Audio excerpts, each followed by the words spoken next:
बचा हुआ रहेगा। और इससे भी आगे चल के अगर इस संविधान के अनुसार, इस संविधान के अनुरूप ईमानदारी से संविधान लागू होकर लोगों को उनका हक मिलेगा, तभी देश भी बचेगा। अन्यथा संविधान खत्म तो आप समझ लीजिए आप सबके अधिकार खत्म है।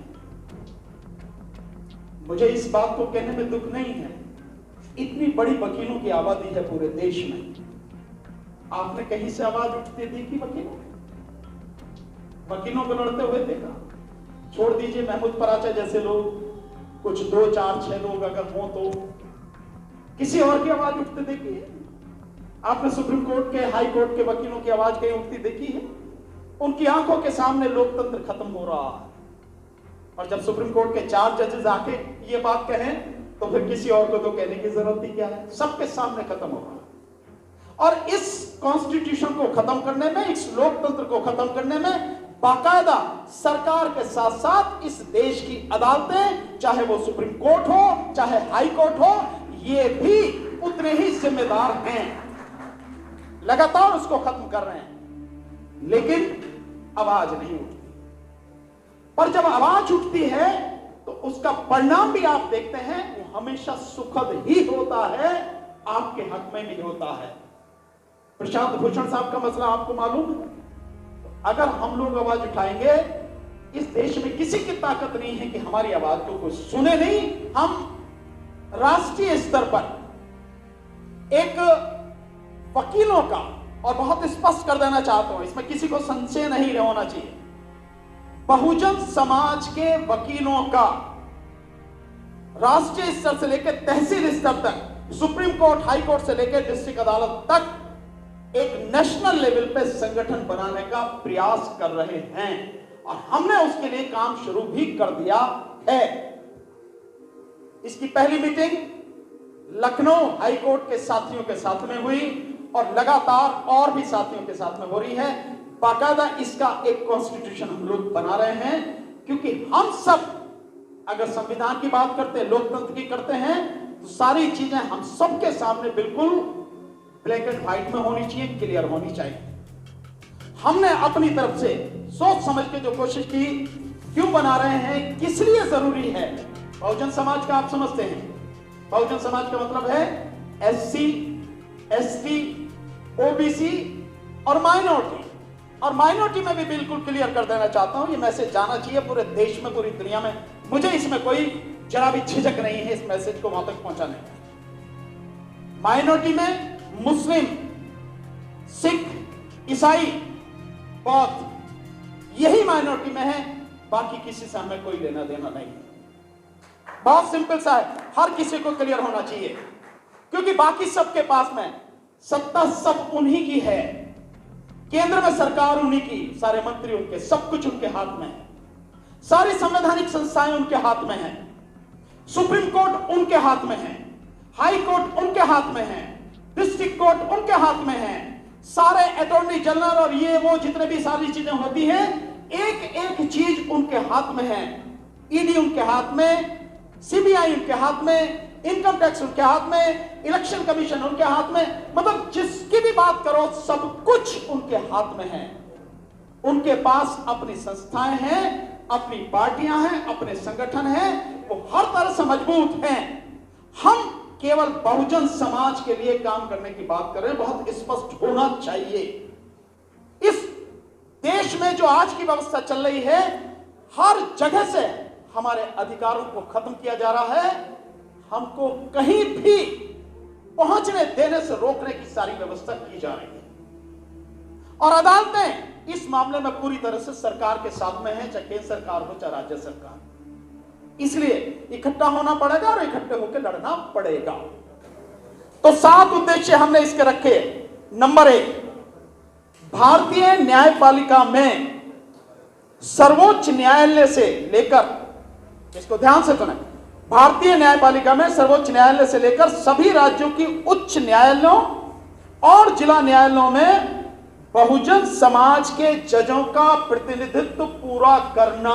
ये सुप्रीम कोर्ट किसी एक की नहीं है, या यूं कहो कि सुप्रीम कोर्ट केवल सवर्ण समाज की नहीं है, इस देश की है तो इस देश के सभी समाजों का, वर्गों का प्रतिनिधित्व वहां पर होना चाहिए। 31 जजों में बाकायदा सबका प्रतिनिधित्व होना चाहिए। ये आवाज हमें मिलकर उठानी पड़ेगी, इसलिए ये संगठन बनाया जा रहा है साथियों।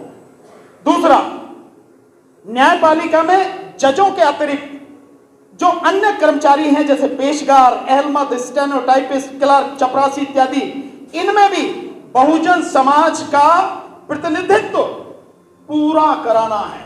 रिजर्वेशन की बात भूल जाइए, रिजर्वेशन का कोई मतलब नहीं, प्रतिनिधित्व चाहिए। ये देश सबका है तो सबकी भागीदारी चाहिए, हर जगह चाहिए, हर संस्था में चाहिए, इसलिए प्रतिनिधित्व की बात है, रिप्रेजेंटेशन की।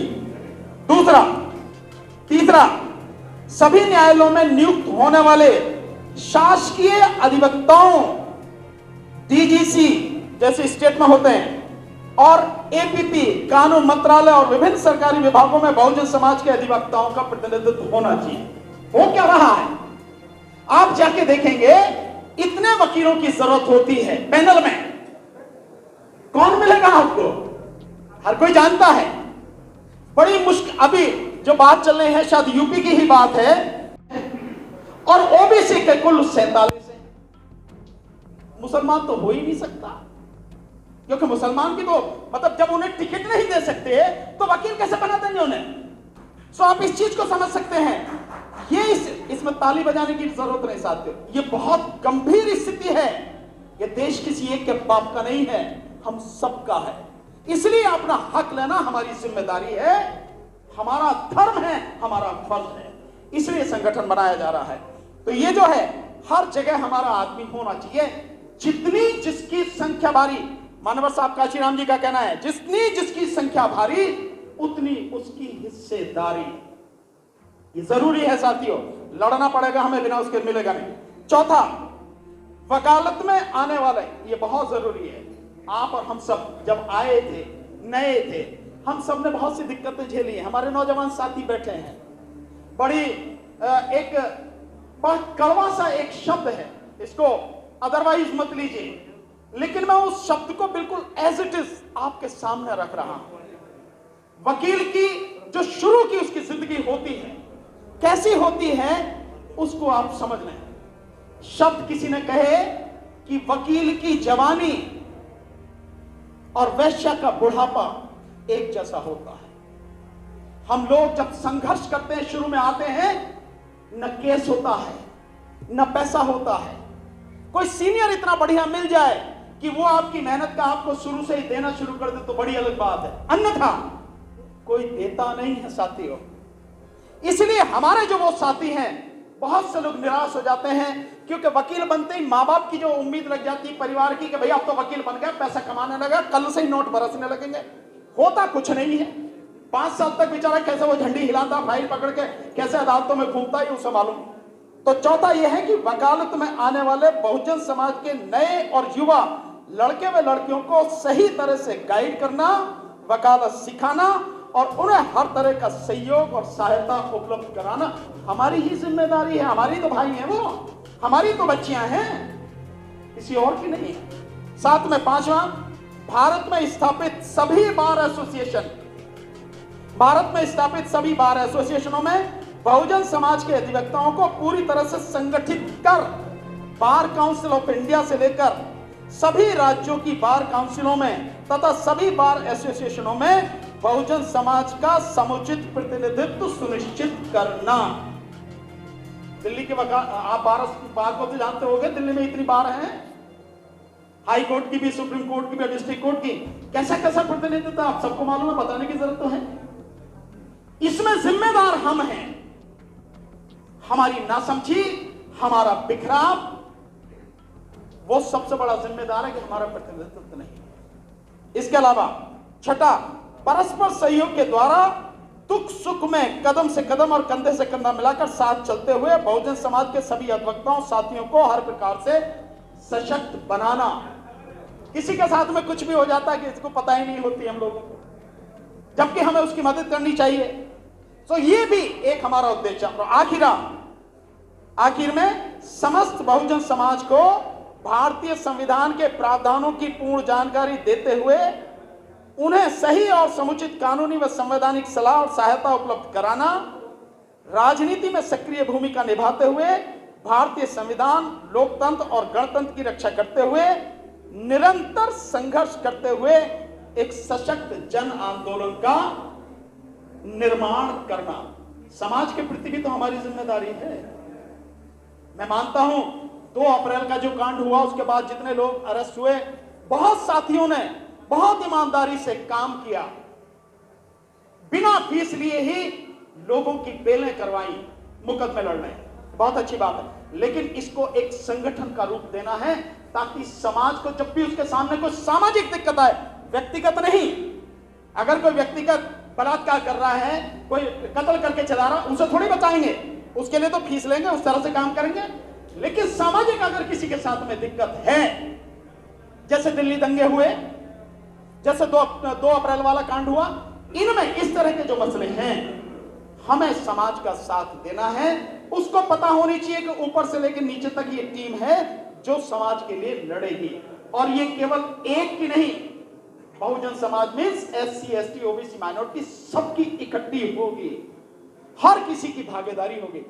इन चीजों को लेकर हम लोगों ने डिस्कस किया, महमूद भाई ने, हमने और हमारे साथी हैं, और हमने इसका कॉन्स्टिट्यूशन बनाना शुरू किया। काफी कुछ बन चुका है, थोड़ा बहुत रह गया, I hope within a week हम उसको कंप्लीट कर लेंगे।